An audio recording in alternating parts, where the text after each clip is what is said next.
great to see you. You announced that it might be 6 months before you're back in the octagon. When you do come back, who is it that you've got your eye on to face next? Yeah, I still definitely think that within the 125 division, I'm still eligible for that title shot relatively soon. I know I need to earn it and fight 1 or 2 more times, but improve myself. But that's ultimately the goal. So whoever's gonna get me up to that next level to eventually fight for the title. Obviously, things didn't go your way in your last fight. Obviously, you were fighting at flyweight. How did you feel at that weight, and is that somewhere that you're going to stay now? Yeah, I felt awesome, and I think that's the biggest thing that was unfortunate for me is how good I felt in that division. I felt great going into it. I felt great fighting at flyweight, and to have to not win the fight because of a broken arm that I threw the punch myself. She didn't break it. I broke my arm all by myself on her head. So it sucks and it's a bummer, but you can't look back on those things. I can't regret that fight. I have to go move forward and just look forward to the next one. And yeah, I'm healing up. The doctor said my arm's healing faster than he's ever seen. So 3 months until I can start hitting with full force, and then I give myself another few weeks to get ready for a fight. Paige, I know in the past you've said perhaps one day you'd like to work with the WWE. What have you made of Ronda Rousey's run in the WWE so far? Unfortunately, I haven't been able to see it. I've been so busy traveling, but I think it's amazing. It's just another platform for us UFC fighters to make a name for ourselves. And I know Ronda's going to do awesome at it, and she's going to make a name for herself in the WWE. And that's something, I'm a fighter first and foremost, but if that opportunity ever came knocking, I'm not one to turn opportunities down. So I think it's an amazing organization, and I would definitely love to work with them.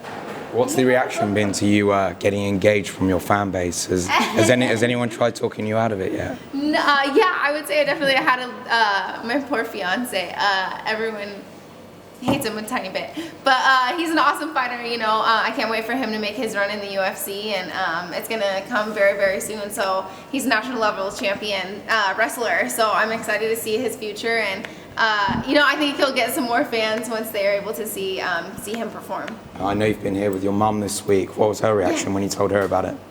She was so excited. Yeah, and it's awesome. I get to bring my mom here. She's never been to London, and this is my first time here as well, so it's really exciting. I get to show her around, and it's awesome that the UFC gives us these opportunities to see. I've never been to this country, so it's been really cool, and I get to share it with my parents. And you have a book coming out as well. Can you tell us a little bit more about that? I do, yeah. I have a book coming out next month, so April 10th is when it gets released, and I'm really excited because it's kind of a tell-all, and I'm not allowed to talk about exactly what's in the book now, but people are going to be shocked, and it's definitely going to be something that people are gonna either really love me or really hate me after they read it. So I'm nervous, but I'm also really excited. I feel like the UFC gave me this platform where I get to share my story, and I think it's really going to change a lot of lives. Paige, you talked about just then saying about people will love it, people will hate it. You've spoken in the past about suffering at the hands of bullies.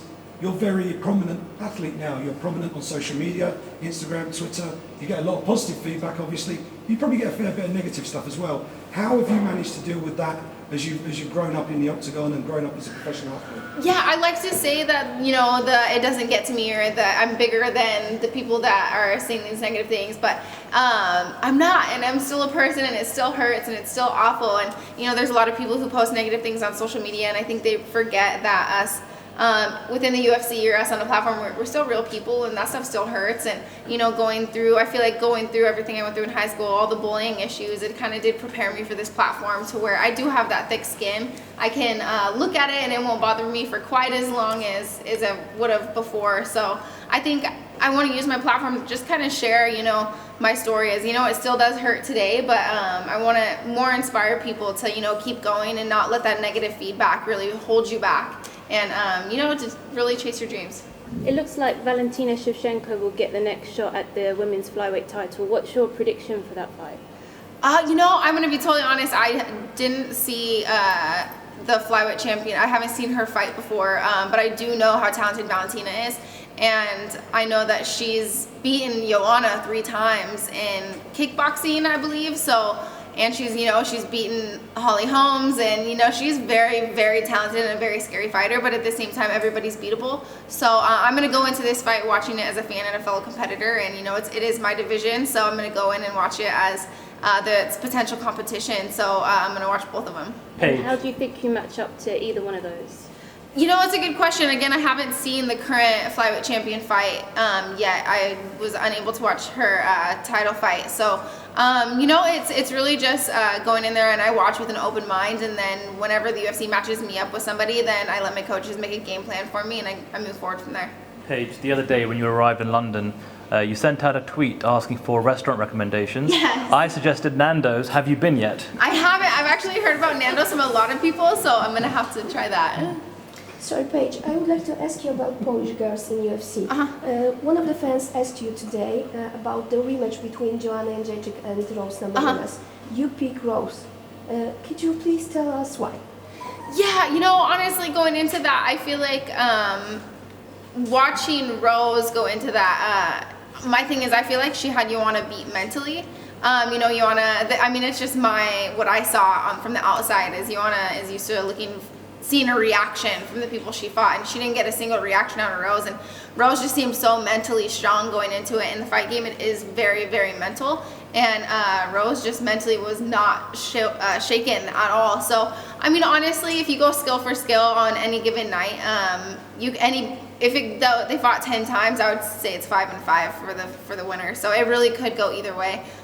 Mentally, I feel like Rose has the edge right now, but I know Joanna's going to be very hungry. She's going to want her belt back, and she's going to come full force as well. And I love both of them, so I'm excited just to watch this fight. Talking about your fight with Rose, how much did that shape your career? Because that was a tough fight, and you managed to see it out all the way to the end. And even after the fight, after everything that happened, you still went to the press conference. You still faced the press, answered the questions. There were a few tears shed. But how much did that one day shape you as a fighter and as a person?